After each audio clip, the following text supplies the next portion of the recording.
Coucou à tous, j'espère que vous allez bien. Alors je reviens aujourd'hui dans une vidéo voilà, toute simple, toute naturelle, pas préparée. Aujourd'hui je voulais vous parler un peu de mon histoire au niveau de mon parcours alchimique. Je voulais le raconter. Ça fait un petit moment que j'entends ces petits messages où on me dit faut y aller, hein, faut raconter. Et j'avoue que je résiste un peu, je résistais. Mais en même temps, je sens aussi au fond de moi que, en vous racontant mon histoire, je pense que ça pourra peut-être vous aider. Parce que c'est pas pour raconter juste pour raconter. C'est pour raconter et vous donner ma vision. Peut-être que ma vision n'est pas la vôtre, je sais, hein, on est tous différents, on pense tous différemment. Mais je me dis peut-être que ma vision va peut-être vous faire des prises de conscience, va aussi vous permettre de réaliser beaucoup de choses chez vous, en vous, de voir aussi de quoi vous êtes capable. Ouais, voilà. Je sais pas par quoi je vais commencer. Il était une fois, je sais pas du tout.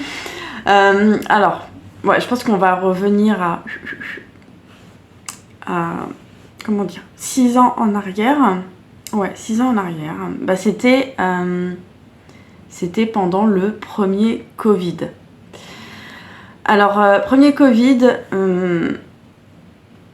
déjà, bien avant le premier Covid, déjà, je commençais... comment je vais vous raconter ça? Je vais vous dire, c'est un peu... parce qu'en même temps, je vais aller dans l'intime un petit peu, donc... Bon, faut pas que je sois gênée avec tout ce qui est de l'ordre de l'intimité. Vraiment, je vais vous dire, je sors de ma zone de confort là. Je vais parler de choses, vous me direz si ça vous parle ou pas. En fait, bien avant le Covid, j'étais plus en phase avec mon ex-mari, j'étais plus en phase. Déjà, on était ensemble, mais... voilà, chacun dormait à part. Enfin, moi, je dormais dans la chambre et lui, il dormait sur le canapé. Bref, voilà. Pour vous dire, déjà là, comment dire, l'ambiance était installée. J'avais vraiment l'impression d'être en colocation. Mais bref, voilà. Et comment expliquer? Il y a eu un jour où... c'était vraiment très bizarre, c'était de l'ordre au niveau physique, au niveau du corps. Il y a eu un matin où, avant, je sentais que j'étais pas réellement réveillée. Je devais être dans une phase d'éveil, enfin je sais pas, je dormais mais pas vraiment. Et bien avant d'ouvrir les yeux, je me suis vue petite. J'ai eu des flashs de mon enfance. J'ai eu des flashs de mon adolescence. J'ai vu, en fait, j'avais l'impression de voir ma vie défiler devant moi, en fait, complètement. Je voyais vraiment pratiquement toute ma vie défiler devant moi, alors que j'étais en train de me réveiller, j'étais juste en phase de réveil. La fille, elle n'était pas en phase de mourir, en phase terminale, non, elle allait se réveiller. Mais ouais, je voyais vraiment... tout défilé, je me voyais petite, je me voyais bébé, je me voyais après à l'école, je voyais pas mal de scènes de ma vie qui me revenaient comme ça. Mais ça revenait mais très très vite, comme une bobine de film qu'on en marche avant. Vraiment marche avant. C'est vraiment, je me voyais du début, c'est-à-dire de la naissance, jusqu'à là où j'en étais. Voilà, là où j'en étais. C'était en 2020, je crois que c'était fin 2020 à peu près, il me semble, ou peut-être début. J'ai un peu de mal avec la chronologie. Hein. Et vraiment, je vous le dis, prenez un thé, prenez un café, parce que je sais pas combien de temps va durer cette vidéo. Je vais essayer d'aller au plus vite.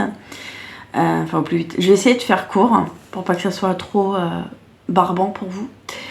Et en fait, ouais, j'ai tout vu défiler et j'ai eu un sentiment de passer à côté de quelque chose. J'ai vraiment eu ce sentiment de passer à côté de quelque chose. Et déjà, je sentais que j'avais plus de sentiments pour mon ex-mari. J'étais pas bien de plus avoir de sentiments. Parce que moi, j'avais un projet de vie, j'avais un idéal de vie. Pour moi, c'était lui, l'homme de ma vie. Je me disais, c'est avec lui que je vais terminer ma vie. Voilà. En fait, tout ce que j'aspirais par le passé, je voyais que c'était plus du tout à l'ordre du jour. En fait, c'était je sentais que j'avais besoin d'autre chose, de plus. Et puis, c'est pas que j'avais besoin, c'est que je sentais qu'il y avait quelque chose qui m'attendait plus loin.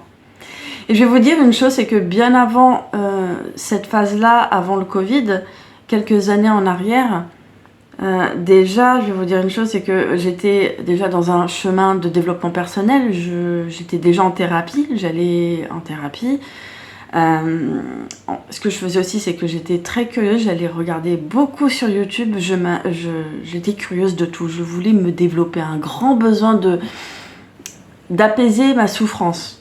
Donc je regardais beaucoup de vidéos sur la psychologie, le développement personnel, et puis ça commençait petit à petit. Je pense qu'il y en a beaucoup ici qui me regardent, qui doivent connaître cette chaîne. Je regardais la chaîne Tistria.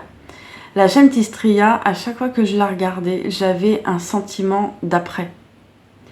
J'avais vraiment ce sentiment d'après. Je me disais, là, je suis là maintenant avec mon mari, j'étais encore avec lui, hein, et je me disais, c'est bizarre. Plus je regardais ces vidéos de cette chaîne, plus je me disais, il va y avoir un après, mais sans savoir comment.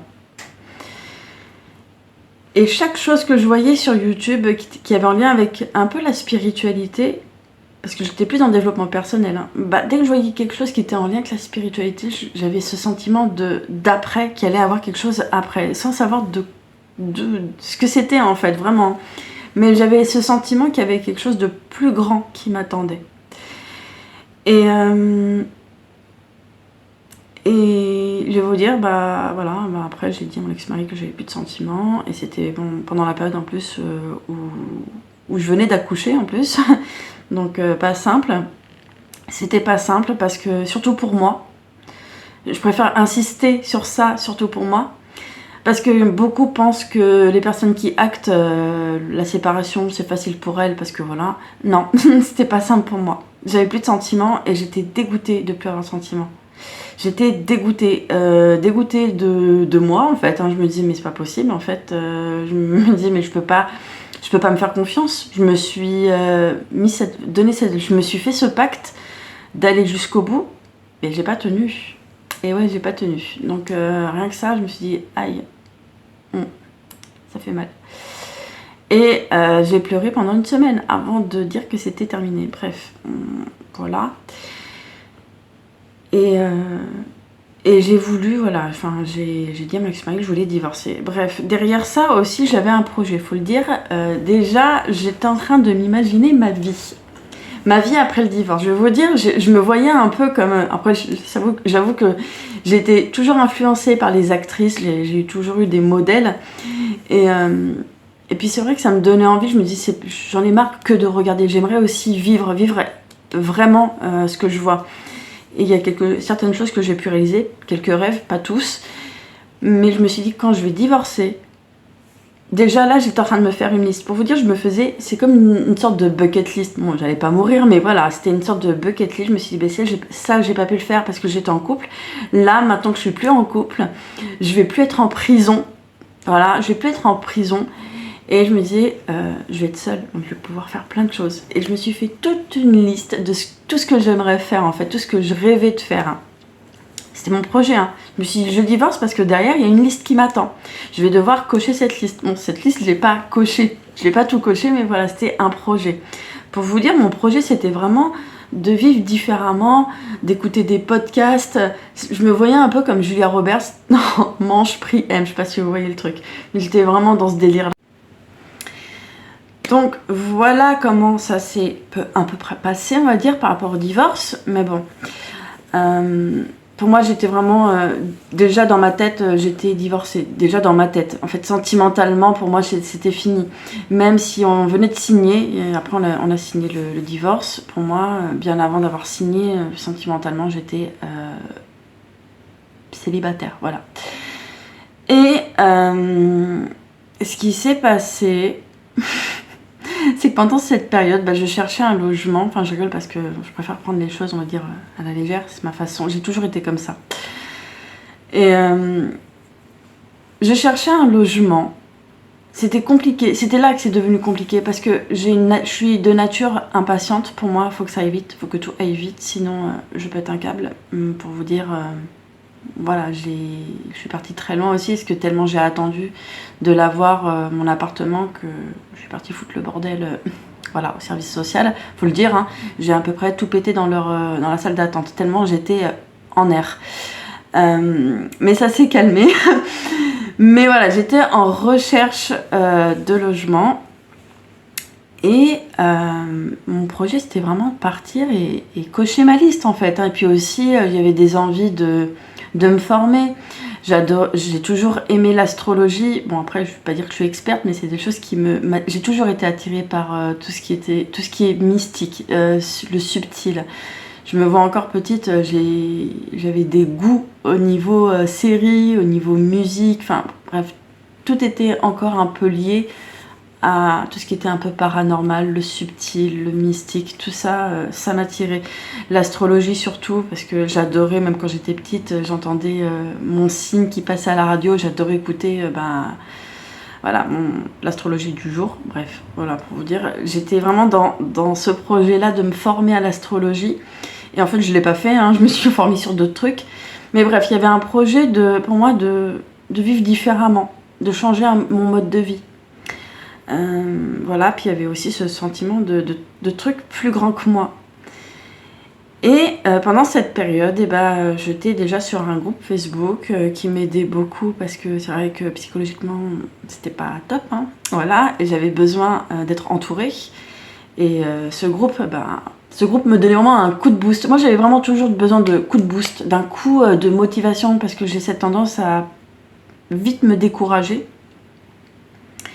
Et ce groupe m'a beaucoup aidée. Et puis en même temps, sur le groupe, je me suis fait pas mal de copines avec qui j'ai encore quelques liens. Pas toutes, hein, il y en a une qui est restée. Mais voilà. Et dans ce groupe, il y a eu un sous-groupe qu'on a fait sur Messenger, en privé. Hein. Et là, je discutais avec beaucoup de monde, hein, avec beaucoup de personnes. Et c'est là qu'il y a eu la rencontre. Bon, déjà, avant qu'il y ait cette rencontre avec lui, avec mon autre, je voyais, c'est après, hein, c'est pas tout de suite, mais c'est après quand on s'est réellement vu physiquement, que j'ai pris conscience de ça. Parce que sinon, s'il n'y avait pas eu cette reconnexion, j'aurais pas fait le lien avec ce que j'ai vu avant de le reconnaître. Et ces petits trucs, en fait, c'est que je voyais beaucoup 11h11. J'avais ces heures-là qui me revenaient. Je voyais 11h11, je voyais 22h22, je voyais souvent 13h13 aussi. 13h13, 22h22, 11h11, c'était vraiment les chiffres que je voyais très souvent. Et puis j'avais quelque chose dans le corps, quelque chose d'assez fort quand je tombais sur des merles. J'avais beaucoup de merles vers chez moi, là où j'habitais avant avec mon ex-mari. Il y avait beaucoup de merles. Et quand je les voyais, les merles, j'avais un sentiment bizarre dans le corps. Et je sentais qu'on me parlait de mort. Parce que le merle, le corbeau, c'est vraiment l'animal qui est associé à la mort. Mais quand je dis mort, c'est une mort symbolique, comme une mort d'un cycle pour aller vers un nouveau cycle. Et quand je voyais cet animal, j'avais un truc dans le corps qui était très fort. Ça vibrait, mais fort, fort, fort. Et en fait, ce qui s'est passé, c'est qu'il y a eu aussi des petites chansons, et une en particulier, même encore quand je l'entends, cette chanson me donne des frissons. J'écoutais à cette période une chanson de David Guetta, Flames, je pense qu'il y en a beaucoup qui la connaissent, et quand je l'entendais, cette chanson, elle me faisait des frissons dans tout le corps. J'avais vraiment l'impression qu'il y avait un truc au-dessus de moi qui était en train de m'envoyer des clins d'œil. Mais ça, ce que je vous dis là, je l'ai capté un peu après, parce que moi, le temps que l'information, elle monte, puis aussi le temps, on va dire, de conscientisation aussi, j'étais pas encore très consciente de ce qui se passait. Bref, il y a eu la rencontre sur le groupe, mais c'est pas... En fait, ce qui est bizarre, c'est qu'on discutait, mais on discutait tous les deux, enfin, pas en privé, lui et moi, on discutait, mais dans le groupe, là où il y avait tout le monde.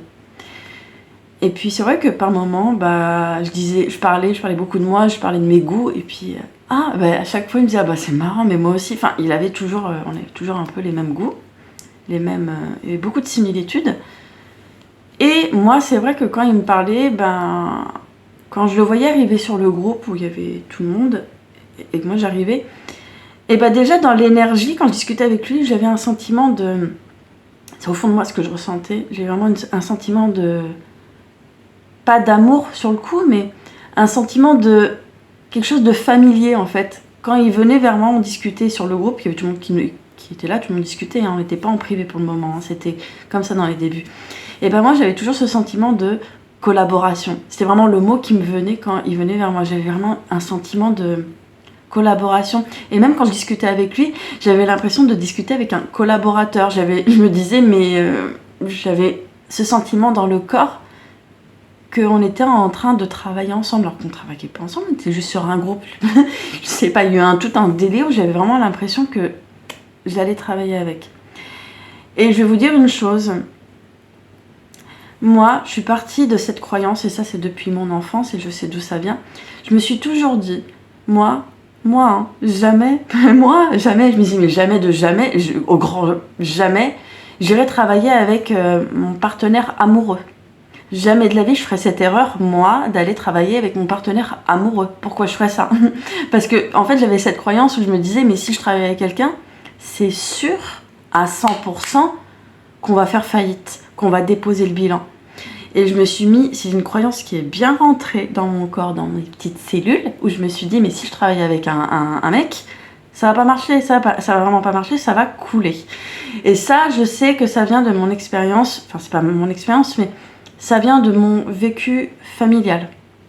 C'est une croyance. On vit des choses, on est témoin de certaines choses, on se dit, moi, si je travaille avec un bonhomme, ça va pas le faire, parce que l'entreprise va couler. Donc, encore une croyance bien rentrée là-dedans.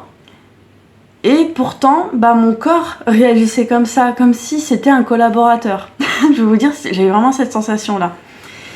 Et puis par moment, je regardais son profil, je regardais sa photo, et puis avec tout ce qu'il me disait sur le groupe, il y avait ma tête qui me disait, cocotte, c'est pas parce qu'on a plein de points en commun qu'il va se passer quelque chose. Mais c'est bizarre, même au fond de moi, je me disais, c'est pas parce qu'il y a plein de points en commun qu'il va se passer quelque chose. En fait, j'avoue que j'ai cette nature où je suis difficilement influençable. Et donc, je dis que je suis difficilement influençable, mais j'avoue que j'ai pas été cool. Maintenant, quand j'y repense, je me dis que j'ai pas été vraiment cool parce que il a un peu, je rigole, mais bon, c'est pas.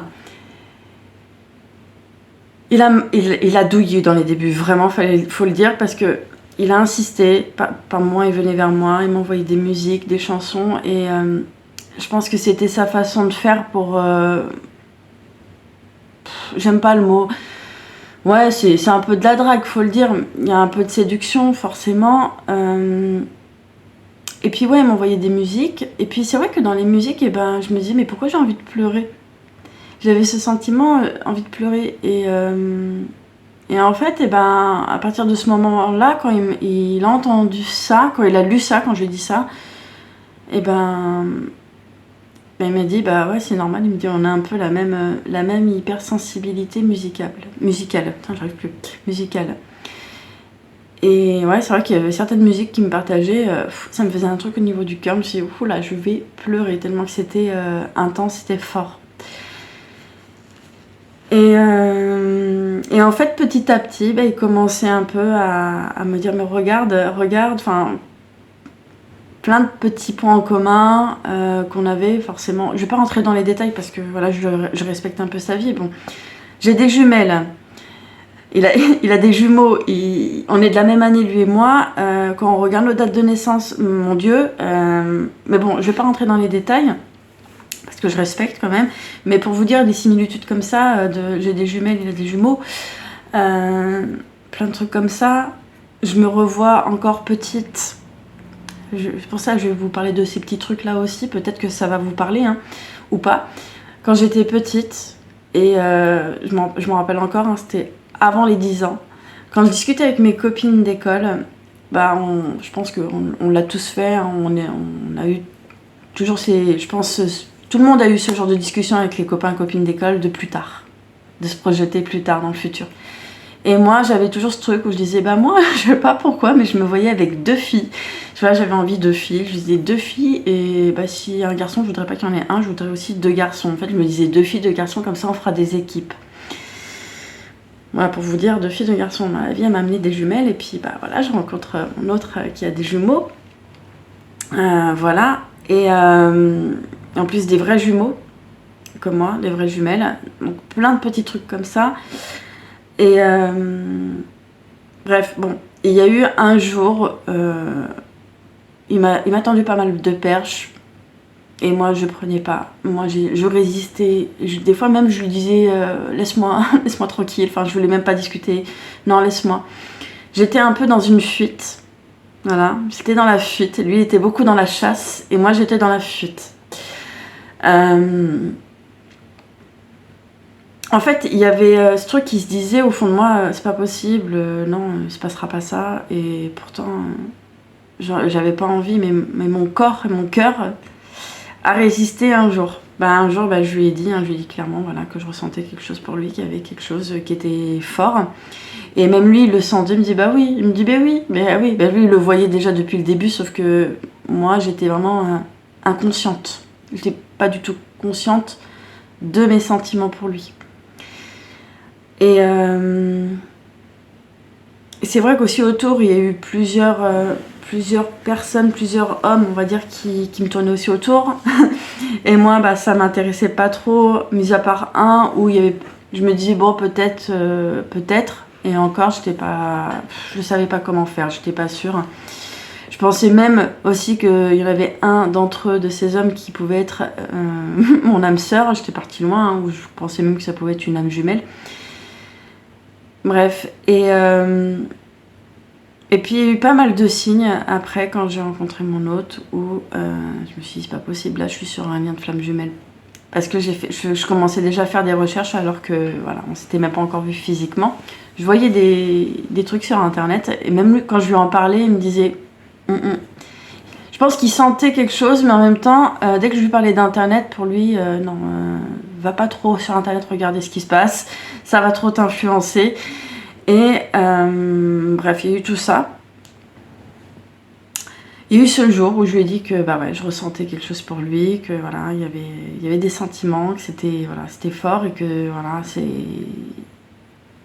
voilà, je pouvais plus résister en fait, j'avais trop résisté et là voilà, j'ai craqué. Je dis ce que je ressentais, puis c'est là que notre histoire a démarré. Après, on commençait à parler beaucoup plus, et des fois même jusqu'à très tard le soir. Ouais, je me rends compte que même des fois, on voyait pas le temps. Le temps, j'avais vraiment un sentiment de... Le temps était... il n'y avait plus de temps en fait. Quand on est avec sa flamme jumelle, ça c'est aussi le signe que... le signe, c'est le temps. Le temps n'existe même plus. Le temps n'existe plus quand vous êtes à côté de votre flamme jumelle. Il y a vraiment une notion de le temps s'arrête. Et comme il n'y avait pas de temps, le temps n'existe même pas en fait. Et on discutait pendant des heures. Ça nous arrivait même de discuter jusqu'à 3h du mat, 4h du mat. Sachant que moi en plus... moi encore ça va, je travaillais dans la petite enfance, je me réveillais à l'heure que je voulais, puis après de toute façon je commençais à 15h30. Mais lui, il travaillait tôt, donc il se levait quand même assez tôt, plutôt que moi. Et on parlait pendant des heures à se coucher très tard. Et je me rappelle qu'il y a eu un soir, on discutait, je vais vous dire, depuis que je vous parle, là j'ai le dos qui est chaud. C'est aussi un truc qu'il m'a dit, mon autre, quand on s'est vu en vrai, et à un moment, il avait passé sa main dans mon dos, il m'a dit mais j'ai jamais senti un dos aussi brûlant. Il me dit on dirait que ça va exploser. Et là, je vais vous le dire, depuis que j'ai commencé la vidéo, j'ai le dos hyper chaud. Bref, il y a eu un soir où on discutait, et justement en parlant de chaud, c'est pour ça que je vais parler de ça là. Il y a un soir, on discutait, je sais plus ce qu'on se disait. Et il y a eu un moment où j'ai senti une chaleur qui commençait à monter, qui partait du chakra sacré, non, plutôt du racine, je dirais. Ouais, un peu en dessous du périnée. Ouais, vraiment en dessous du périnée. C'est là que j'ai senti une chaleur qui montait quand j'étais avec lui au téléphone. Et là, je sais pas, il s'est passé comme une explosion à ce niveau-là. Et je savais pas ce que c'était dans les débuts. Mais il m'a vraiment fait ce sentiment-là dans le corps. Et bref, après, on a raccroché. Et quelques jours après, bah, j'ai compris, j'en ai parlé à quelqu'un qui était, pas sur ce parcours, mais quelqu'un qui s'éveille, qui est sur un éveil spirituel. Et cette personne, elle me disait que j'avais vécu une Kundalini, voilà, une montée de Kundalini. Voilà, donc ma première montée de Kundalini, c'est aussi le signe que vous êtes sur un parcours de flamme jumelle, vous avez aussi une montée de Kundalini.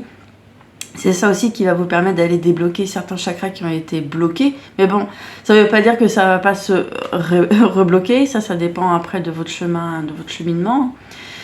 Mais voilà, j'ai eu ça, on s'est vu une première fois. On était tous les deux. On s'est vu une deuxième fois. On était avec nos enfants. C'était vraiment bizarre quand on s'est vu aussi la première fois parce que quand je l'ai vu, j'avais vraiment ce sentiment de l'avoir déjà vu quelque part. J'avais ce sentiment de l'avoir déjà vu quelque part. On peut avoir tout ce sentiment-là. Sauf que moi, c'était beaucoup plus profond. Et je dis moi, mais là, je m'adresse aux personnes qui sont sur le parcours et je pense que vous allez comprendre de quoi je parle. J'avais la sensation de l'avoir connu dans une autre vie. Pas dans cette vie-là, mais dans une autre vie. On peut avoir ce sentiment-là. Et j'ai vraiment eu cette sensation dans le corps en le voyant. Sauf qu'en plus, il se cachait derrière ses lunettes de soleil. Mais bon, je voyais tout. Hein. Je voyais tout. Et je pense que c'est pour ça aussi qu'il mettait souvent ses lunettes de soleil, pour pas que je voie réellement les yeux. Il se cachait un peu, hein, quand même, faut le dire.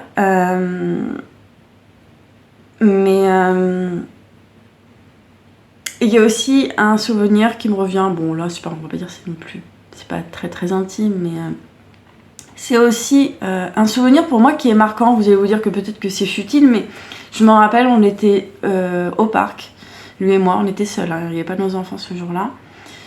Et je m'en rappelle, on regardait un arbre, c'est marrant. Et lui, il a eu cette question où il me dit, tu vois l'arbre devant nous? Je lui dis oui, il me dit, l'énergie de l'arbre, tu la vois où? Et moi, vraiment, l'énergie de l'arbre, je lui dis, je la vois au niveau des branches, les premières petites branches de l'arbre en haut.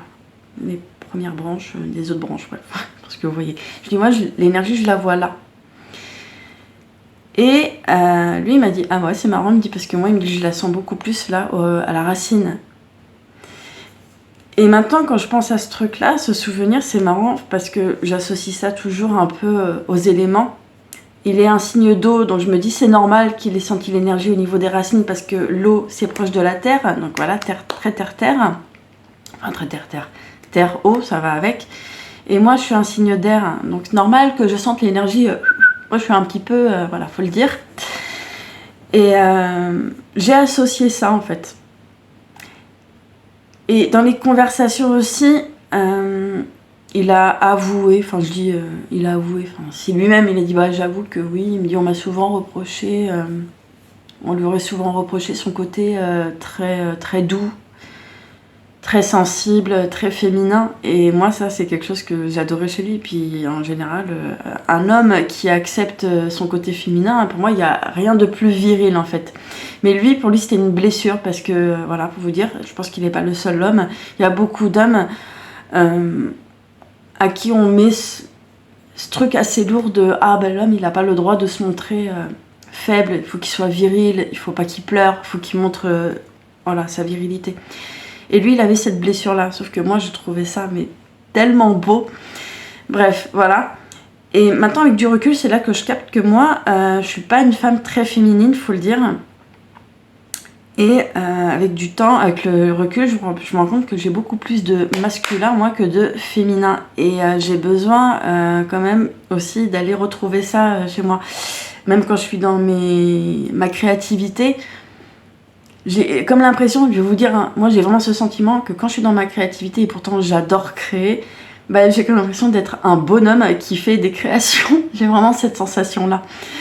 Mais ouais, voilà, c'est pour ça avec du recul, je me dis, si lui, il est comme ça, il est beaucoup dans son féminin, dans sa sensibilité, mais moi, je sais que j'incarne l'homme, le masculin. Aussi une chose, dans nos conversations, et ça, j'ai remarqué, il me le disait au début, que c'est ça qui l'avait attiré chez moi, parce qu'il me disait, mais t'es pas comme tout le monde là dans le groupe, t'as pas les mêmes réflexions. Et c'est ça aussi qui l'a attiré, parce qu'il me disait... ouais, t'es vraie, t'es vivante. Il me disait, t'es authentique. Et il me dit, c'est ça en fait, il me dit, qui lui a plu parce que j'étais vraiment dans le vrai. Parce qu'on a eu beaucoup de conversations dans le groupe, parce que forcément on était dans un groupe d'hypersensibles, donc je vous imagine pas. Je vous laisse passer les détails des conversations, c'était très hyper enrichissant, hein. On parlait beaucoup de la spiritualité, du développement personnel, du sens de la vie, enfin, voilà, des choses assez profondes quand même. Pas des discussions de la pluie et du beau temps, ça aurait été quand même des discussions assez profondes, donc un endroit où je me sentais quand même bien, à ma place. Et on parlait de... Je voyais dans le groupe, ça parlait de racisme. Et puis il y a eu un jour où je suis arrivée dans le groupe comme ça, je sais plus, j'ai balancé une bombe, ça l'a fait rire. Il a dit, Priscilla toujours à balancer des conneries. Et j'avais dit, de toute façon, là vous êtes tous là en train de vous mentir. Je disais, mais tout le monde est raciste. Mais on est tous racistes de quelque chose, de quelqu'un, on est tous racistes. C'est juste qu'on l'admet pas en fait. Et j'avais eu ce discours-là, et c'est vrai, je l'ai toujours. Il ne changera pas. Je pense qu'on est tous comme ça, et voilà. Puis en même temps, on est comme on est. Et puis on arrivait aussi à ce genre de discussion où on parlait aussi du regard des gens, ça me revient encore. Où une fois, moi j'avais dit, on peut pas dire, ah moi j'en ai rien à foutre du regard des gens, parce que c'est encore mentir de dire ça. Parce que le regard des gens, il est toujours important pour nous. Même si on se dit, oh, j'en ai rien à faire, non, il sera toujours là. Il y aura toujours ce petit truc, et puis il faut admettre que oui, le regard des gens sera toujours important pour nous, et c'est normal parce que on a besoin d'avoir... Il y a ce besoin en fait d'appartenance, d'appartenir à un groupe, donc forcément il y aura toujours cette petite peur de savoir comment on va être perçu par l'extérieur. Donc c'est normal, je pense qu'on l'a tous ce truc. Et quand j'ai balancé ça aussi, même lui, c'est pas possible, c'est quoi cet ange, hein, il a dû se dire ça en m'écoutant parler. Et ouais, il y a eu beaucoup de discussions sur ça, sur la perception de la vie, perception de comment on voit le monde, la vision du monde, plein de choses comme ça. Et bref, il y a eu pas mal de discussions sur des sujets quand même assez profonds. Voilà, et ouais, on apprenait en fait beaucoup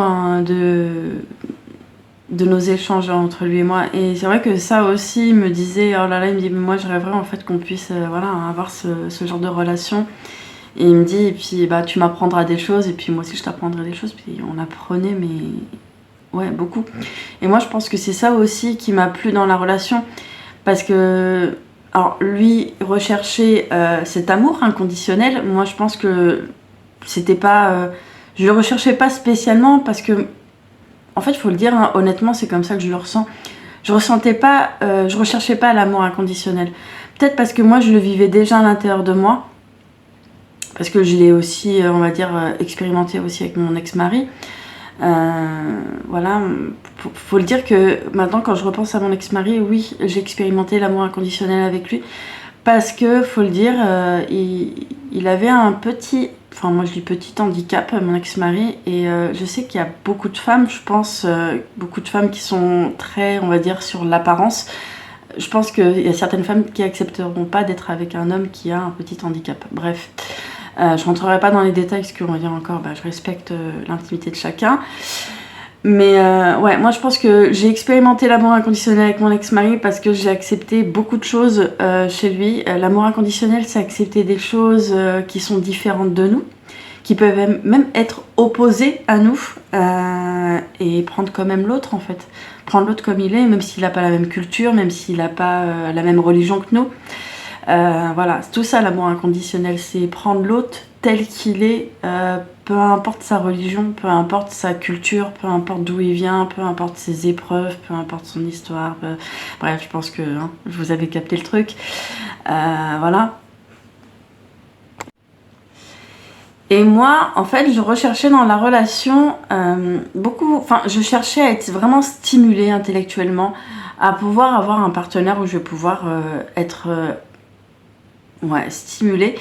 Et aussi, faut le dire, faut être honnête, parce que je pense que ça fait partie d'une de mes blessures. J'avais besoin d'être avec quelqu'un avec qui je savais que je pouvais être moi, mais vraiment moi, sans être jugée derrière, sans être critiquée. Et je voyais que c'était le cas avec lui. Je sentais que je pouvais être vraiment moi-même. Et ouais, il y avait ce sentiment de pouvoir être vraiment moi-même. Et ça, ça, je me disais, mais c'est pas possible, je rêve. Et c'est pour ça que je pense que je me suis créé ça aussi. On se crée beaucoup de choses. Pour ça, je vous parle de mon parcours parce que je pense que je me suis créé mes propres peurs. Parce que je voyais ça, je voyais qu'il y avait tout. Tout était là en fait. Il y avait tout ce que je rêvais dans une relation, sauf que bah, je me disais, pas possible, il y a anguille sous roche. Il y a anguille sous roche, il y a une couille quelque part. En fait, je me disais, c'est pas possible. Il y a un truc qui va pas. Et je me disais, c'est trop beau pour être vrai. Vous voyez, ce genre de phrases qu'on se dit, je pense que je suis pas la seule à me le dire. Et bref, bah, je me suis un peu créé ce truc-là. Je me suis créé cette peur que c'est trop beau pour être vrai. Et j'ai matérialisé ma peur. Et je pense que c'est moi-même, je me suis créé ça. Je me suis dit, c'est trop beau pour être vrai. Ce bonheur-là, il va partir. Ça va pas durer. Il est parti. Et en fait, je pense que c'est moi qui l'ai créé, mais en même temps, je me dis, il y a moi, mais il y a aussi plein d'autres facteurs autour aussi qui ont fait que... pourquoi ça s'est terminé? Moi, j'étais dans une procédure de divorce. Bon, j'avais terminé, il s'était signé.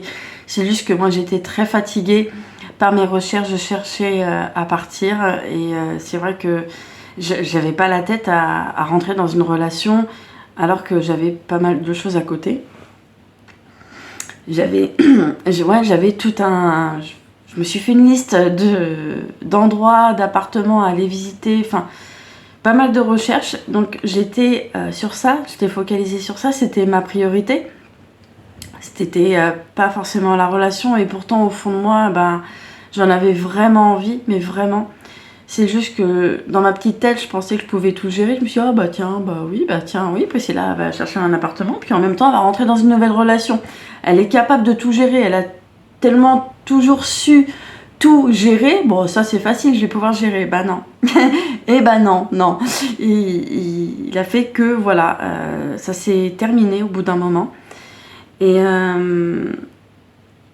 ça s'est terminé. Et pour vous dire, quand ça s'est terminé, j'ai eu un sentiment de panique. Mais je vais vous dire une chose, j'ai eu ce sentiment de panique que j'ai déjà eu par le passé dans une ancienne, bien avant mon expérience, bien avant lui, dans une ancienne relation amoureuse. J'ai eu cette panique-là aussi, quand il y a eu cette fin. Sauf que la panique que j'avais eue des années en arrière, elle était immense. Mais avec mon autre, elle était... pas si immense que ça, et c'est pour ça que c'est bizarre, c'était moins fort. J'arriverais même pas à comprendre pourquoi l'intensité de mes émotions était moins forte, alors que quand même le lien il est quand même puissant. Et quand j'en ai parlé à une thérapeute, elle m'a dit, mais c'est normal, c'est parce que même elle a dit, vous avez tellement gratté, travaillé sur vous en thérapie, qu'il y avait encore une blessure de rejet qui était là, mais qui était peut-être pas très forte. Et encore, moi quand elle m'a dit ça, moi-même je l'ai pas trop cru, parce que je le sens encore par moments, c'est encore un tout petit peu là, même si c'est pas fort. Hein. Mais bon, je la sens encore un petit peu qui plane. Donc pour vous dire comment ça s'est passé au niveau de, on va dire, la séparation, on met des petits guillemets, parce que vraiment quand il m'a dit que c'était terminé, et encore, je suis en train de vous dire, il m'a dit que c'était terminé, je suis en train de... comme si je jetais un peu la faute sur lui. Alors que, pour être vraiment très honnête avec vous, je pense que c'est nous deux. Et c'est aussi un peu de ma faute, parce que je me revois encore le pousser. Parce que moi, j'avais beaucoup de mal à... Enfin, j'avoue que j'avais du mal à acter la séparation, parce qu'il y avait des sentiments qui étaient très forts. Je me voyais pas arrêter, je me disais c'est pas grave, je vais continuer mes recherches pour trouver un logement, et puis en même temps on va continuer la relation, hein, tranquillou. Bah non, ouais non, il fallait que l'un de nous deux arrête, parce que c'était trop dur, trop lourd à porter, des recherches de logement en plus, rentrer dans une nouvelle relation, pas possible. Et puis aussi, au fond de moi, j'osais pas trop le dire, et je pense que je lui ai dit, mais à demi-mot, c'est que j'avais aussi ce besoin d'être seule. Et ça, j'osais pas trop le dire parce que j'avais peur que ça soit mal vu, mal perçu. Enfin, j'avais peur aussi, forcément, d'être rejetée. Parce que si je dis ce que je veux, je vais être encore une fois rejetée. Et moi, j'avais vraiment besoin d'être seule. J'avais ce besoin, un grand besoin d'être seule. Je voulais vraiment être seule avec moi-même, toute seule. Et j'avoue que je lui ai dit. Et puis, ce qui est marrant, c'est que bizarrement, je m'attendais à une réaction de rejet et pas du tout. Elle m'a dit, mais c'est normal. Il me dit, après 15 ans de relation, c'est normal qu'on a envie, il me dit, de se reposer relationnellement. Il a eu cette intelligence émotionnelle de me dire, c'est normal d'avoir cette envie de se reposer, de pas partir tout de suite dans la relation. Et pourtant, il me disait ça alors qu'au fond de lui, il y avait des sentiments très forts. Donc je vais vous dire une relation lambda que tout le monde a avec la relation flamme jumelle, c'est que dans une relation flamme jumelle, il y en a toujours un des deux, voire même les deux, sauf que on va dire peut-être que chez un des deux, c'est peut-être un peu plus caché que l'autre c'est peut-être plus développé, mais il y a une intelligence émotionnelle. Il y a une intelligence émotionnelle. L'autre comprend les émotions de l'autre, l'autre sait les besoins de l'autre. Et il respecte ça, et il a respecté ça, et il m'a dit ok, t'as le droit d'avoir envie de te reposer en fait. Et puis quand ça s'est terminé, je me revois encore lui dire mais alors et puis je le vois encore me dire ah ouais, il me dit en fait c'est moi qui dois faire le sale boulot. Le sale boulot, moi j'avais pas envie de le faire là, clairement je l'avais fait avec mon ex-mari pour dire on arrête la relation, mais là je me sentais pas à dire on arrête. J'avais vraiment beaucoup de mal. Et c'est moi qui a forcé. C'est moi, j'étais là. Alors, dis-moi. C'est fini, c'est pas fini, c'est fini. Qu'est-ce qu'on fait? On fait une pause. Et c'est là, quand j'ai dit on fait une pause, là, oui. Je pense que c'était peut-être plus simple pour lui de s'imaginer une pause que de dire on arrête complètement. Parce que même quand il m'a dit c'est une pause, je sentais que c'était dur, très dur pour lui de le dire. Très très dur de le dire. C'est comme s'il n'avait pas envie de le dire, mais il le disait, il me disait oui, ok. Je vous parle de ça, et encore je vais me répéter, j'ai le dos qui chauffe depuis tout à l'heure et j'ai le derrière de ma tête qui chauffe. Et ce truc-là, je l'avais quand on était ensemble. Mais bon. C'est pas tout, parce que je vous dis, il a dit que c'était une pause, Moi je me suis dit, c'est une pause, sauf que je pense que même tous les deux, on devait se dire, même si on se le disait pas directement, on se disait, c'est une pause, ça va reprendre un jour, peut-être peut-être le mois prochain ou dans 2-3 mois. Mais en fait, plus le temps passait, plus je sentais que c'était pas une pause. Mais ce qui était bizarre dans cette rupture, c'est la première fois de ma vie que j'ai connu ça dans une rupture. Parce que les autres ruptures que j'ai pu avoir amoureuses, elles étaient nettes, tranchantes, et on savait que c'était la fin. Mais vraiment. Et puis c'était lourd à porter, et puis c'était dur sur le plan émotionnel. Là aussi, c'était très lourd aussi sur le plan émotionnel, sauf que ça, pour moi, ça s'est fait petit à petit. Déjà, je me revois encore le surlendemain de quand il m'a dit, on s'est dit que c'était une pause. Et il est revenu vers moi pour savoir comment j'allais. Comment j'allais moralement. Je me rappelle encore, il était revenu vers moi pour me dire comment tu te sens. Et je lui dis ouais, ça va. Et puis moi j'ai toujours cette tendance à dire ouais, ça va. J'ai toujours eu ce côté un peu léger, à rigoler, à faire passer la douleur sous un masque d'humour. J'ai toujours eu ce masque. Et en fait, je lui disais ouais, ça va, ça va. Après, je lui dis, mais tu sais, je suis en train de regarder sur internet, je crois que je suis en train de vivre une nuit noire de l'âme. Je lui dis, ça veut dire que je vais aller me faire cuisiner par. Je lui ai dit, en rigolant, je lui dis, ça veut dire que je vais me faire cuisiner aux petits oignons, c'est ça? Et en fait, bah ouais, il m'a dit clairement, il m'a dit, bah oui, c'est ça. Et c'est très bizarre parce que je me rappelais plus de ça et ça me revient. Il m'avait même dit ce que tu es en train de vivre là. Il me dit je l'ai vécu 1 an avant toi dans mon mariage. Bah, il était divorcé, il avait déjà lui divorcé 1 an avant mon divorce. Et en fait on a vécu beaucoup de choses comme ça, mais en alternance. Je vais parler d'un petit truc. Bon, en même temps, je dis pas son prénom aussi, donc je donne pas son prénom ni son nom, je protège quand même ce truc-là, pour moi c'est important. Mais je vais vous parler d'une petite anecdote qu'on s'est racontée, et je pense que peut-être que ça va vous parler ou pas, hein, vous me direz dans les commentaires, j'attends vraiment vos commentaires pour voir s'il y a des similitudes avec mon parcours.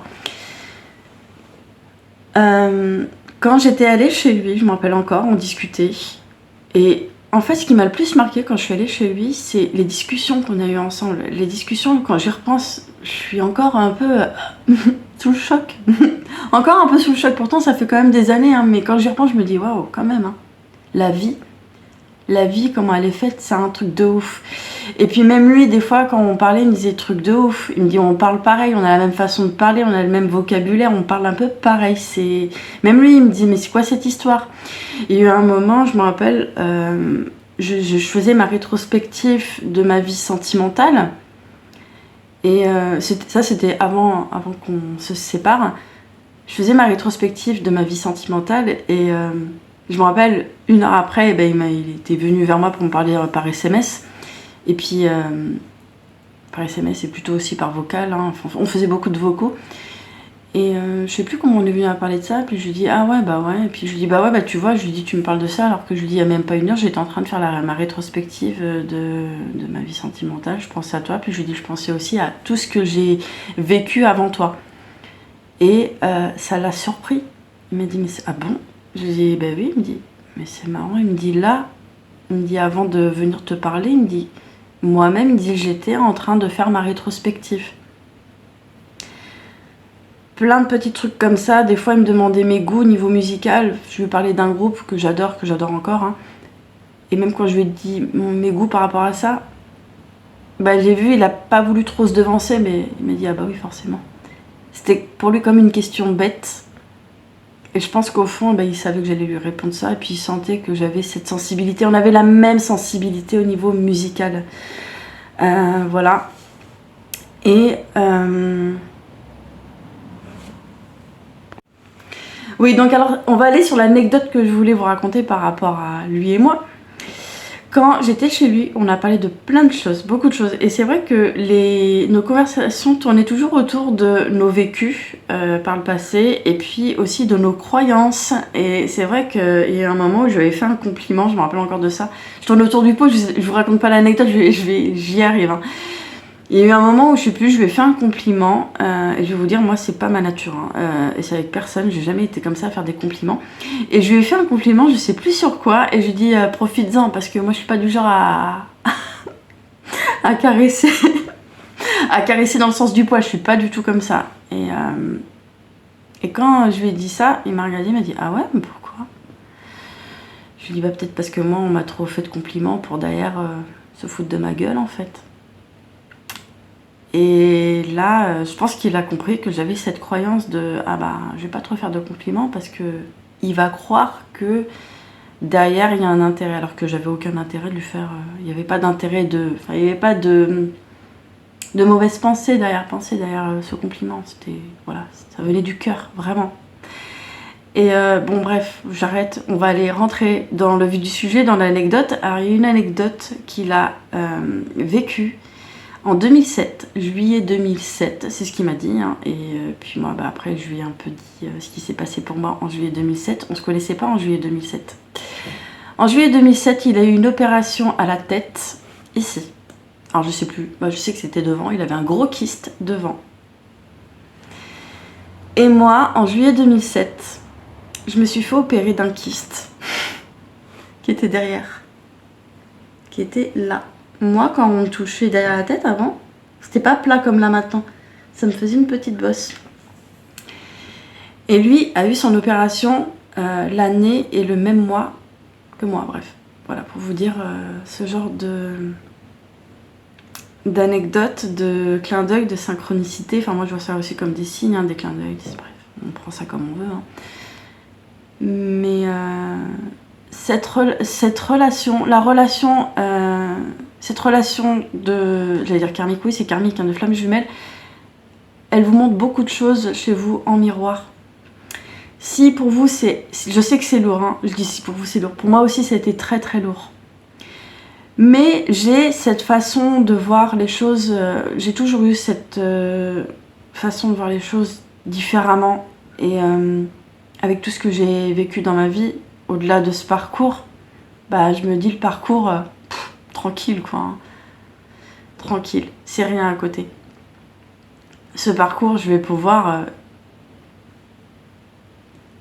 pas le dépasser parce que c'est pas un ennemi à dépasser, mais c'est un parcours qui nous aide vraiment à nous révéler, et encore je dis nous révéler, pour moi le mot n'est pas assez fort, à vraiment plonger en nous, à vraiment se poser la question mais qui on est, pourquoi on est là, qu'est-ce qu'on vient foutre dans cette vie, qu'est-ce qu'on vient foutre sur cette planète. C'est quoi en fait mon rôle? Qu'est-ce que je dois foutre ici? Je dois bien faire quelque chose.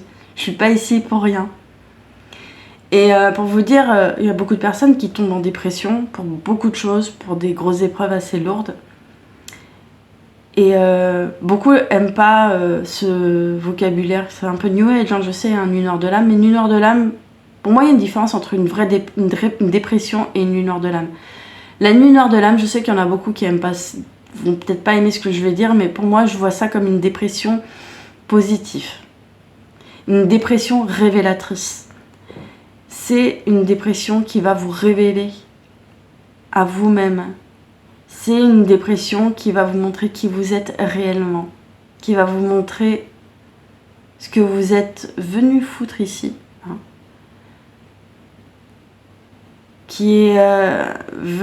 La nuit nord de l'âme va vraiment vous montrer qui vous êtes réellement, va aller vous dépouiller de tous vos masques. Moi je sais que j'ai beaucoup eu le masque de l'humour, faire passer la douleur, le mal-être par l'humour.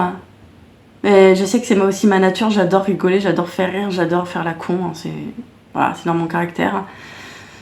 Mais je dis ça parce que j'entends encore mon autre qui me disait dans les débuts de la séparation, il me disait mais t'as le droit de rire de ta dépression.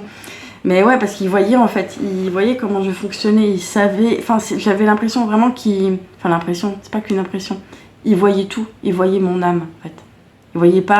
Il voyait au-delà des masques, parce que je portais beaucoup de masques et j'étais beaucoup dans l'humour, puis aussi le fait d'être un peu, d'avoir un côté très, je sais pas, hautain peut-être ou superficiel. Je dis ça parce que je sais que bien avant de le rencontrer, j'ai eu beaucoup de personnes dans ma vie qui, en discutant avec moi, je suis vraiment étonnée même encore quand j'entendais ça.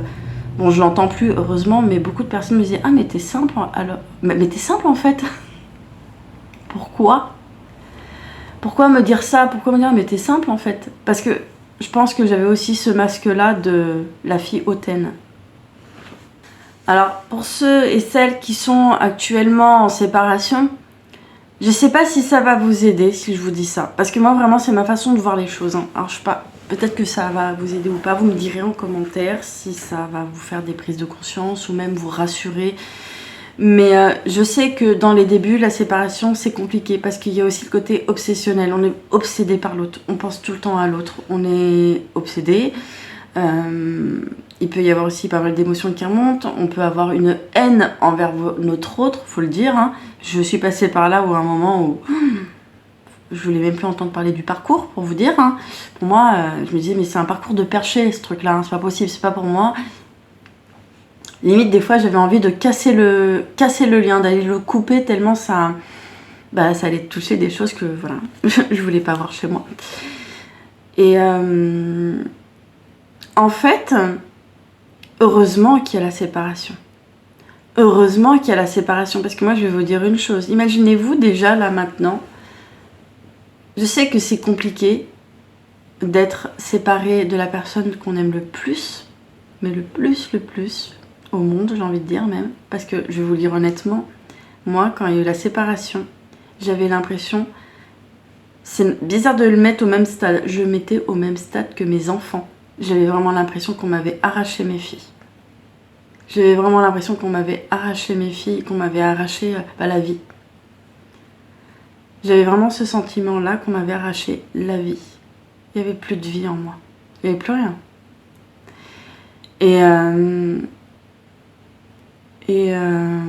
Ouais, heureusement en fait qu'il y a la séparation. Parce qu'imaginez-vous en fait, avec votre hôte là, ça y est, vous êtes avec lui ou avec elle. Sachant que je vais vous faire la liste de tout ce que vous avez à aller voir chez vous, à aller épurer déjà, à faire un travail déjà sur vous, sur vos masques, sur vos blessures. Et je parle pas que des 5 blessures, voilà, il y en a plein d'autres. Il y a blessures aussi de reconnaissance, de non-reconnaissance, de plein de choses. Ça peut être même aussi d'enfants perdus, parce que il y a aussi, je vais parler de ça parce que j'ai eu des personnes en maïeusthésie qui ont vécu ça, des personnes qui ont été pas l'enfant, comment on appelle ça, des parents qui ont perdu un enfant et qui derrière ont eu un autre enfant. Et ben moi j'ai eu ces personnes là en accompagnement qui ont été l'enfant qui a dû prendre la place d'un enfant mort, vous voyez. Voilà. Enfin, il y a tout ça. Il y a vous allez travailler sur vous, sur vos blessures, sur vos masques, sur vos traumas, les traumas d'enfance, mais en plus vous allez devoir libérer les loyautés invisibles, familiales, c'est-à-dire que c'est pas que vous, c'est oui bien sûr vous, les loyautés que vous avez envers votre famille, mais aussi les loyautés que eux ont envers leurs parents, nos parents qui ont des loyautés invisibles envers leurs parents, vos grands-parents qui ont des loyautés invisibles envers leurs parents, donc arrière-grands-parents. Ce parcours, il est là pour aller épurer tout ce qu'il y a derrière vous en fait. Tous ceux qui n'ont pas fait le travail, je le redis encore parce que tous ceux qui n'ont pas fait le travail, vous allez devoir aller le libérer. Alors imaginez-vous déjà avec votre hôte, sachant qu'il y a tout ça comme bagage à aller nettoyer, vraiment nettoyer. Juste imaginez un instant. Et ben la relation elle tiendra pas. Elle tiendra pas parce qu'il y aurait des feux d'artifice tous les jours en fait. Et puis il y aurait des séparations tous les jours. Et encore quand je dis séparation, j'ai accompagné des personnes aussi en maïeusthésie, des couples qui étaient déjà réunis mais qui vivaient aussi des séparations en étant réunis. Parce que quand on parle de séparation, on va dire c'est propre à chacun en fait. Les séparations, c'est soit comme moi, comme vous, si vous êtes dans la même posture que moi, à vraiment plus voir votre autre, pour le moment. Et puis il y a des couples où ils sont réunis, puis par moment dans la réunion, ça arrive par moment qu'il y ait des petites séparations. Ça veut dire qu'ils sont en couple, ils habitent même ensemble, mais ils vont pas dormir dans le même lit. Ils vont dormir dans d'autres endroits différents. Mais ils vont pas dormir ensemble. Pourquoi? Parce que là, on appelle ça une séparation sur le parcours. Voilà. Et voilà, pour vous dire, heureusement qu'il y a cette séparation, sinon ça marchera pas en fait. Ça marchera pas. Ça marchera vraiment pas. Donc, si vous avez cette envie, attention, je parle d'envie là. Si vous avez vraiment l'envie de vivre quelque chose avec votre autre, il va falloir vraiment l'accepter, la séparation. Parce qu'au début, forcément, on rentre encore dans un deuil. Il y a plusieurs deuils à faire. Hein. Vous rentrez dans un deuil. Au début, on négocie parce qu'on la veut pas, la séparation physique. Non, c'est pas possible, c'est impossible. Surtout en plus quand on est en dépendance affective de mort, quoi. Mais c'est obligé. C'est obligé de passer par là pour aller vous regarder, pour aller retrouver une autonomie. Le parcours est aussi là pour vous aider à retrouver votre propre autonomie, l'autonomie émotionnelle, l'autonomie intellectuelle, spirituelle, énergétique aussi. Je vais bien pousser sur ça parce que, étant dans le soin, l'autonomie énergétique est très importante parce que j'ai eu cette prise de conscience il n'y a pas longtemps. Je sais que moi-même par le passé, j'étais comme ça avec mon ex-mari. Tout était caché en fait. Je faisais tout, tout était masqué chez moi. J'avais cette tendance dans ma relation avec mon ex-mari, même si je disais rien, mais je prenais l'énergie de mon ex-mari comme force pour avancer dans ma vie, comme force pour aller, on va dire, soulever des montagnes, aller faire des formations, aller travailler, avancer dans la vie, faire des projets. Et ben je prenais son énergie. Pourquoi? Parce que peut-être que inconsciemment je pensais que voilà, je n'étais pas capable de pouvoir faire ça toute seule avec ma propre énergie, alors que je vois que maintenant il y a beaucoup de choses que j'ai réalisées à faire avec ma propre énergie. Bref, mais voilà, ce parcours il est là pour vous aider à développer tout ça en vous, toute cette autonomie. Là, vraiment, je m'adresse à vous, si c'est compliqué pour vous la séparation, posez-vous, mettez-vous dans le calme et demandez-vous mais pourquoi c'est aussi dur pour vous? Parce que je pense, vous me direz, hein, mais c'est propre à chacun. Il peut y avoir pas mal de choses, d'éléments. Moi, je sais que ça a été le manque, il y a eu le manque. Et en général, quand il y a le manque, c'est que là, il y a une blessure, allez regarder, allez la voir, la blessure. Regardez là, pourquoi il y a ce manque, en fait. Le manque, c'est très souvent ça, c'est la dépendance affective, mais on parle beaucoup de la dépendance affective. Mais, comment dire, il y a ce truc-là, mais dans le manque, en fait, il y a un besoin derrière. Et je pense que c'est ça que beaucoup ont du mal à aller voir. Et je suis sûre que tout le monde pourrait s'auto-guérir en prenant conscience de ça, que derrière un manque, derrière une émotion, il y a un besoin. Je suis en manque de l'autre parce que j'ai besoin de... De quoi vous avez besoin, en fait? Qu'est-ce que vous voulez aller combler comme besoin? Faites la liste des besoins, en fait. Et là, vous verrez que, ok, bah ouais, il y a peut-être un besoin de tendresse, il y a un besoin d'affection, il y a un besoin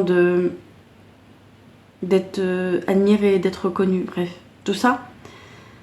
Et en fait, plus vous allez faire cet exercice de connaître vos besoins, plus vous allez prendre conscience au fil du temps de cet exercice, vous allez vous dire mais c'est pas juste. Et là, ça sera vraiment l'élément qui va vous montrer que vous êtes en train de passer à un stade supérieur de votre guérison. Quand vous allez vous dire mais c'est pas juste pour l'autre. Ben oui. Parce que quand on commence à se dire mais c'est pas juste pour l'autre, il devrait pas porter mes besoins, vous pouvez être sûr que là, à ce niveau-là, vous arrivez à un stade de compréhension de pas mal de choses et aussi d'intégration. Donc quand vous allez vous dire mais c'est pas juste, c'est pas parce que mon papa ou ma maman ne m'a pas que l'autre va devoir prendre ce rôle. L'autre n'est pas là pour prendre ce rôle.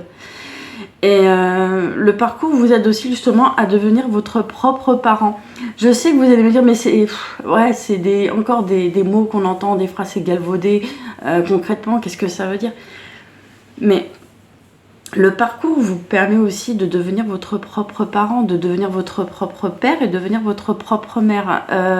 Un père et une mère sains d'esprit va faire en sorte que son enfant grandisse, évolue de façon saine, c'est-à-dire que ce qu'il va faire, c'est que les deux parents vont faire en sorte de donner les outils à l'enfant pour qu'il puisse devenir autonome, ou pas, ça veut dire qu'il va laisser l'enfant faire et puis après donner des outils s'il y a des difficultés. Un parent sain fonctionne de cette façon. Voilà.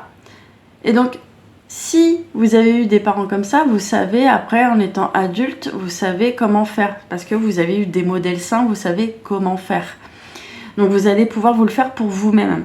Là, dans les cas comme les nôtres, je sais que c'est pas simple, mais nous, on va devoir aller vers un accompagnement ou pas. Hein, chacun fait comme il le sent. Hein, mais il va falloir vraiment que vous retrouviez, j'ai du mal moi, que vous allez retrouver à l'intérieur de vous votre père et votre mère intérieure. C'est-à-dire que le père, il est là pour montrer à l'enfant comment il doit être aimé. Et la mère, elle est là pour montrer à l'enfant comment il doit aimer. La mère, elle donne. Le père, il reçoit. C'est vraiment l'image que j'ai moi, comme ça. Donc vous, c'est ce que vous allez devoir vous faire pour vous-même maintenant. Vous dire, bon, ok, ils sont plus là, ils m'ont fait du mal, mais moi, je vais devoir moi-même être mon propre père et trouver des solutions pour, pour me permettre de recevoir et être ma propre mère, pour me permettre de donner, mais de donner sans crainte, sans avoir de peur. Être vraiment dans le don. Aussi, un bon petit signe qui va aussi vous montrer que vous êtes sur un parcours de flamme jumelle, c'est que vous allez vraiment voir un avant et un après. Votre vie, elle va complètement changer. Il y a des choses qui vont énormément changer. Les relations vont changer. Alors, moi, je parle par rapport à moi, par rapport à mon expérience. J'avais énormément de monde autour de moi par le passé. J'avais beaucoup d'amis. Quand je dis amis encore, on va dire connaissances, j'étais énormément entourée. Mais honnêtement, je vais vous dire, je me sens beaucoup mieux maintenant. Et pourtant, je n'ai pas énormément là des amis. J'en ai un peu moins. Mais j'ai l'impression de me sentir beaucoup mieux que par le passé. Parce que je sais qu'avant, j'étais dans des relations qui... C'est avec du recul, hein, je me dis ça, qui n'étaient pas... C'était bien, hein. Elles étaient bien les relations. Vraiment, je vais pas non plus cracher dessus, mais ça manquait... je pense que ça manquait vraiment de profondeur et d'intensité. Et là, maintenant, les relations amicales que j'ai ont cette profondeur et cette intensité. Ont cette profondeur émotionnelle, cette profondeur aussi intellectuelle, parce que je sens que les personnes qui sont autour de moi sont hyper intelligentes au niveau émotionnel, mais aussi intellectuel. Mais il y a une intelligence qui me stimule. Je parle beaucoup de ça, de l'intelligence, parce que j'ai besoin de ça. Moi, j'ai besoin d'être stimulée à ce niveau-là. Et bref, voilà. Enfin, le parcours, il est là. Il vous montre... Enfin, le fait qu'il y ait un changement au niveau relationnel, ça vous montre aussi que vous êtes dans un parcours de flamme jumelle. Pourquoi? Parce que ce que je voulais vous dire par là, c'est que les nouvelles relations que vous avez, vous allez rencontrer des personnes qui vont être comme vous dans un chemin d'éveil. Après, c'est pas forcément que des personnes qui sont sur le parcours alchimique, mais vous allez rencontrer des personnes qui sont en chemin d'éveil. Les personnes que je rencontre dans les satsangs ne sont pas que dans des parcours alchimiques de flammes jumelles. Je rencontre des personnes qui sont aussi sur leur propre chemin d'éveil, voilà, de conscience. Et je me rends compte que je suis dans une autre dimension de vie. Je suis plus dans la même vie qu'avant, je suis dans une nouvelle dimension qui est plus moi, qui est plus dans ce que je suis réellement. Et voilà. Et rien que ça, bah, c'est... Enfin, je parle pour moi, c'est... Ouais, j'ai pas de mots, c'est quelque chose, j'ai envie de dire, qui était quand même inespéré pour moi. Parce que ça, c'était quand même un de mes plus grands rêves. Il y en a qui rêvent de, je sais pas quoi, bref, d'avoir une belle maison, je sais pas, de voyager. Moi, mon rêve, vraiment, je vais vous le dire, hein, depuis toujours, hein, depuis peut-être même mon adolescence, j'ai envie de dire... Mon rêve, moi, c'était d'être entourée de personnes. J'ai toujours eu ce besoin d'être entourée. Je pense que c'est aussi mon signe qui fait ça, mais j'adore discuter avec les gens, j'adore parler avec les personnes, mais plus dans un but de connaître les personnes, de pas d'aller soutirer des choses. Enfin, ouais, j'aime bien rencontrer, découvrir de nouvelles personnes. Et depuis mon adolescence, mon rêve, moi, c'était vraiment d'être entourée de personnes qui pensent comme moi. C'était vraiment ce truc-là. C'était un de mes rêves, de me dire, j'ai envie de rencontrer des personnes qui sont dans la même optique que moi, la même vision, qui aient la même vision de la vie que moi, parce que j'avais l'impression que là où j'étais, ça réfléchissait pas comme moi. Les personnes autour de moi, dans mon enfance et même mon adolescence et même un tout petit peu après, avant de rencontrer mon ex-mari, et ben, je sentais que ça réfléchissait pas comme moi, ça réfléchissait pas de la même façon que moi, ça avait pas la même intelligence que moi, et je me disais où je suis en fait, mais dans quel monde je vis. J'avais besoin de trouver un monde qui me ressemble, et là maintenant je suis en train de rencontrer des personnes qui me ressemblent, et je peux vous dire que ça fait du bien, ça fait du bien. Et ouais, là, à seulement à peine 40 ans, je vis la vie que j'ai toujours voulu avoir. Rencontrer des personnes en fait qui sont comme moi, qui sont neuroatypiques, qui réfléchissent, qui ont une intelligence émotionnelle, une intelligence intellectuelle, qui ont des discussions profondes, bon, qui ont aussi par moments des discussions un peu légères, mais je sais pas comment dire en fait. Ce sont des personnes qui sont sur la même fréquence, la même vibration que moi. Et quand je le dis, c'est vraiment un ressenti. C'est un ressenti, je le ressens fort dans le corps. C'est pas quelque chose que je mentalise, je le ressens vraiment. Je suis vraiment entourée de personnes qui ont même les mêmes réflexions que moi, qui réfléchissent beaucoup. Je sais que je réfléchis beaucoup et je suis avec des personnes qui réfléchissent beaucoup aussi, comme moi. Mais c'est pas grave. Mais je suis contente parce que mais plus on réfléchit, plus on... C'est comme si on changeait, on voulait changer quelque chose dans le monde et puis ben, petit à petit on y arrive aussi à travers nos activités. Hein. Aussi, le parcours, moi je vais vous dire, si vous voyez pas la chance qu'il y a derrière, parce que mon Dieu, quand je me compare, il y a toujours ça, on se compare toujours. On peut se comparer pour se rassurer, mais moi c'est vrai que c'est beaucoup dans ce sens-là où je me compare à d'autres personnes et je me dis, ah ouais, mais cette personne, bah ouais, bah elle va en thérapie, puis voilà, parce qu'elle a peut-être une dépendance affective à aller libérer. Et je me dis, bah moi à côté quand même, avec tout le travail que, que je dois faire, mon Dieu, je devrais avoir une couronne, quoi. On devrait m'attribuer une petite couronne, quand même. Je m'imagine avec une couronne. Mais, ouais, enfin, je me dis... il y en a, ils vont en thérapie pour aller apaiser une dépendance affective sur le plan amoureux, pour avoir une relation amoureuse beaucoup plus saine, beaucoup plus épanouie. Mais nous, moi, enfin vous, enfin nous, enfin je parle du collectif, nous, on va aller libérer pas qu'une dépendance affective sur le plan amoureux, il y a ça, mais aussi on va devoir aller dépasser une dépendance affective avec tout le monde.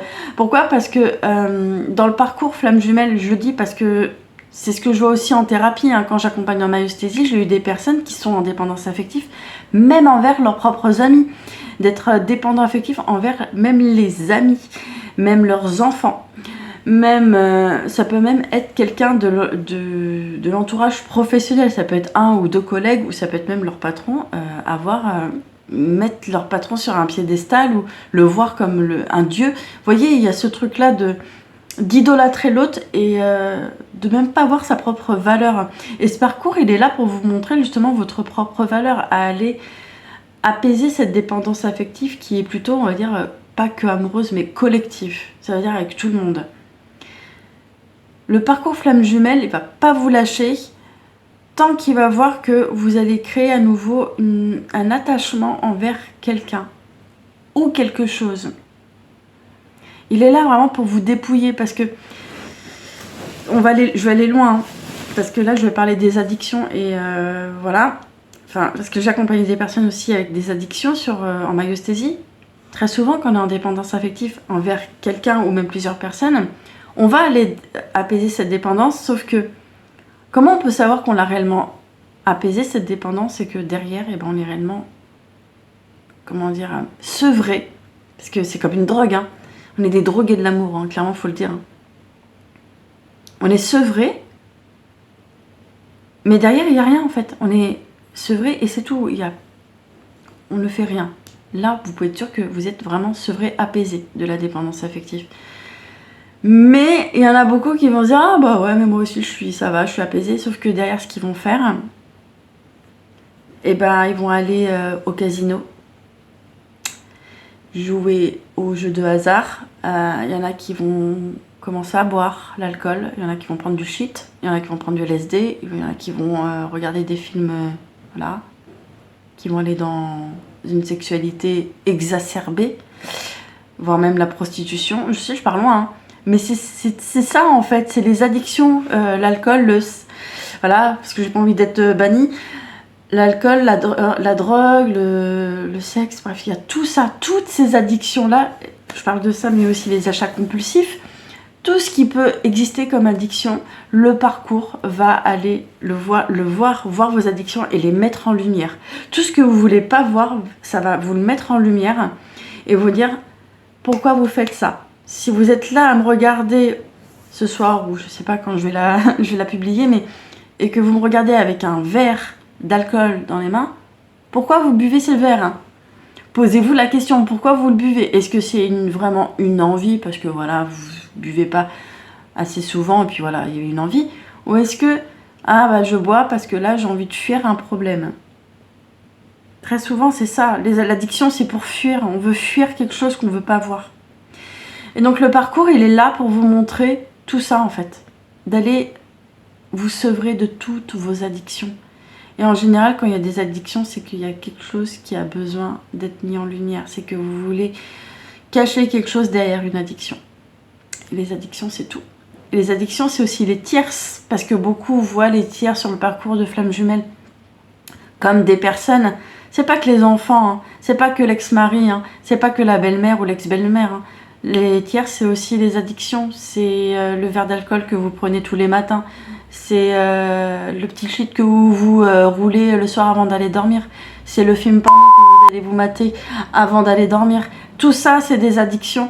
Donc tout ça, c'est à bannir en fait, vraiment à bannir. On est dans un parcours pur pour aller vers notre pureté.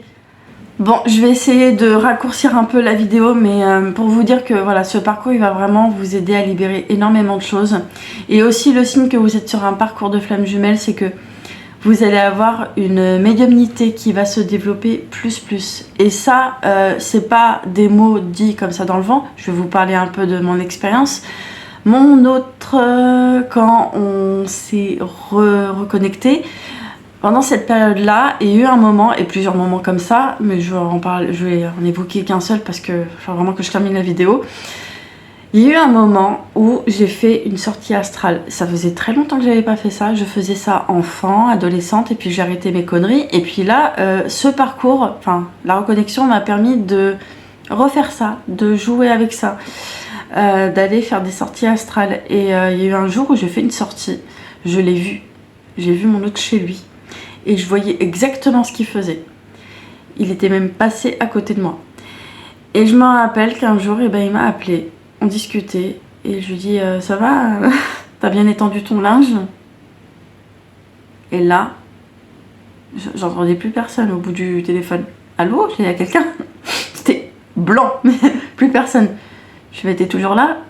Il me dit, oui. Mais comment tu sais que j'ai fait mon linge?